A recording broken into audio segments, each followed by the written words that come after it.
día a día, alimentándonos de la palabra del Señor. En la voz de Monseñor Enrique Díaz, fortalezcamos nuestra fe. Seamos testigos de Jesús vivo y resucitado. Aliméntame, sáname, acompáñame. 25 de julio, domingo 18º del tiempo ordinario. Evangelio de San Juan 6, 1 al 15. En aquel tiempo Jesús se fue a la otra orilla del mar de Galilea o lago de Tiberíades. Lo seguía mucha gente porque habían visto los signos que hacía curando a los enfermos. Jesús subió al monte y se sentó allí con sus discípulos. Estaba cerca la Pascua, festividad de los judíos. Viendo Jesús que mucha gente lo seguía, le dijo a Felipe: ¿cómo compraremos pan para que coman estos? Le hizo esta pregunta para ponerlo a prueba, pues él bien sabía lo que iba a hacer. Felipe le respondió: ni 200 denarios de pan bastarían para que a cada uno le tocara un pedazo de pan. Otro de sus discípulos, Andrés, el hermano de Simón Pedro, le dijo: aquí hay un muchacho que trae 5 panes de cebada y 2 pescados. ¿Pero qué es eso para tanta gente? Jesús les respondió: díganle a la gente que se siente. En aquel lugar había mucha hierba, todos pues se sentaron ahí, y tan solo los hombres eran unos 5000. Enseguida tomó los panes y después de dar gracias a Dios, se los fue repartiendo a los que se habían sentado a comer. Igualmente les fue dando de los pescados todo lo que quisieron. Después de que todos se saciaron, dijo a sus discípulos: recojan los pedazos sobrantes para que no se desperdicien. Los recogieron y con los pedazos que sobraron de los 5 panes llenaron 12 canastos. Entonces la gente, al ver el signo que Jesús había hecho, decía: este es en verdad el profeta que habría de venir al mundo. Pero Jesús, sabiendo que iban a llevárselo para proclamarlo rey, se retiró de nuevo a la montaña él solo. Palabra del Señor. El Papa Francisco ha tomado sobre sus hombros la grave responsabilidad de repetirnos incesantemente las palabras de Jesús: ¿cómo compraremos pan para que coman estos? Y presenta ante un mundo indiferente a los miles de migrantes y desplazados, niños, mujeres, ancianos que se mueren de hambre ante la apatía y despreocupación de los pueblos poderosos. Mientras haya alguien que muera de hambre, no podemos llamarnos cristianos. La fraternidad nos lleva a compartir el alimento. No tengas miedo, el otro es tu hermano, ha dicho. A San Juan le gusta ofrecernos signos para que encontremos el camino hacia Jesús. Cuanto más importante es su camino, más claridad requerimos en los señalamientos. En su capítulo 6 nos ofrece un signo: la multiplicación de los panes, pero un signo que implica muchas indicaciones importantísimas para descubrir el reino de Dios. Descubrir la necesidad del hermano, compartir el pan, alimentarse del verdadero pan, la permanencia con Jesús. Durante los domingos siguientes iremos reflexionando cada una de estas señales. Hoy iniciamos con la narración del milagro, que encierra ya en sí una gran lección. La primera indicación de Jesús a sus discípulos es ver más allá de su propia necesidad y descubrir la necesidad del hermano. La pandemia ha desnudado nuestras formas primitivas de actuar. Al igual que en un incendio o en una estampida, cada uno trata de salvarse sin mirar si tumba, pisa o estorba a los demás. Se nos ha metido en la cabeza que no podemos perder los privilegios, comodidades y seguridades que ya habíamos logrado, aunque más de una tercera parte de la humanidad siga padeciendo hambre extrema.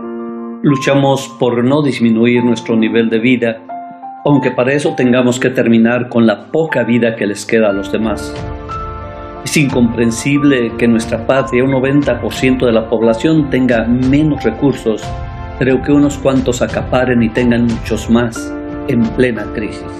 El hambre no es cuestión de falta de alimentos, es falta de amor.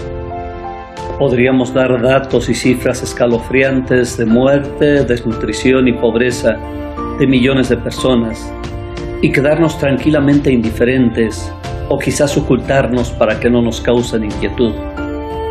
Pero la primera señal que Cristo nos pide en su seguimiento es descubrir al hermano. Cuando percibimos la gravedad del problema, igual que Felipe o que Andrés, nos encogemos de hombros, nos sentimos impotentes y resolvemos no hacer nada. ¿Qué significa mi acción?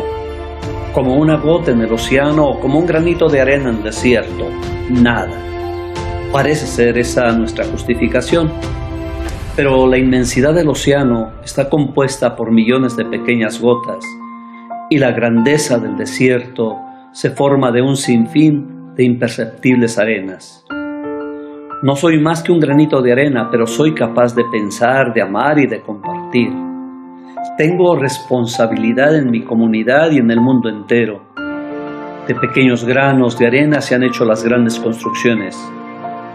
Andrés mira el problema solo por el lado económico y la gravedad del problema está más en el corazón. El problema del hambre y la desnutrición empeora cuando se le aborda como un problema meramente técnico y económico.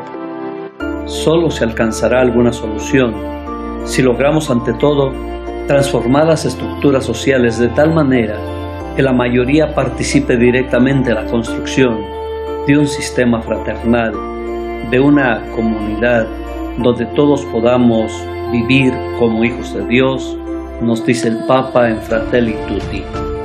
El milagro de Jesús está en su poder, pero más en la generosidad de quien entrega todo lo que tiene, aunque parezca tan miserable como 5 panes y 2 pescados para millares de personas. Es el milagro del amor. La indicación de Jesús pidiendo que todos se sienten nos lleva a pensar en una mesa común donde todos son comensales del banquete, donde Cristo va a servir. No es la limosna o las migajas de lo que nos sobra lo que ofrece Jesús. Es la dignidad de acercarse a la misma mesa. Es el orgullo de quienes comen del mismo pan. Es sentirse acogido, hermano y amigo, tomando el mismo bocado. Solo así se sentirán con la misma dignidad. Es insultante la manera como las grandes naciones ofrecen migajas a los pueblos tercermundistas, después de que se han aprovechado de los recursos de sus territorios y les donan ayudas que con frecuencia los hunden más. Así sucede también entre los individuos.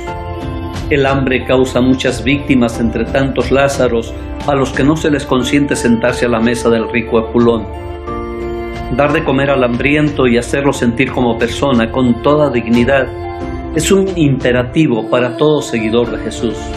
Es más, es una obligación para toda persona humana.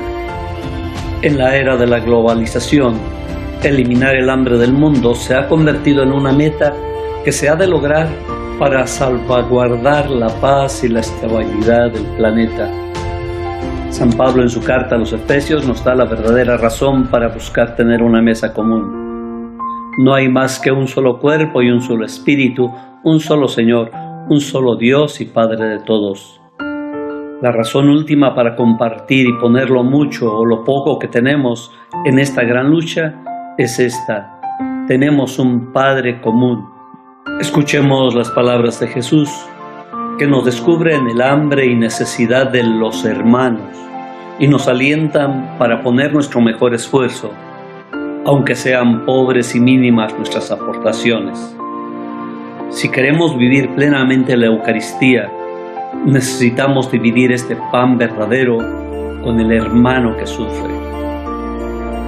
Padre Santo y Todopoderoso, protector de los que en ti confían, ten misericordia de nosotros y enséñanos a usar con sabiduría de los bienes de la tierra, a fin de que podamos compartir el banquete de la vida con todos los hermanos.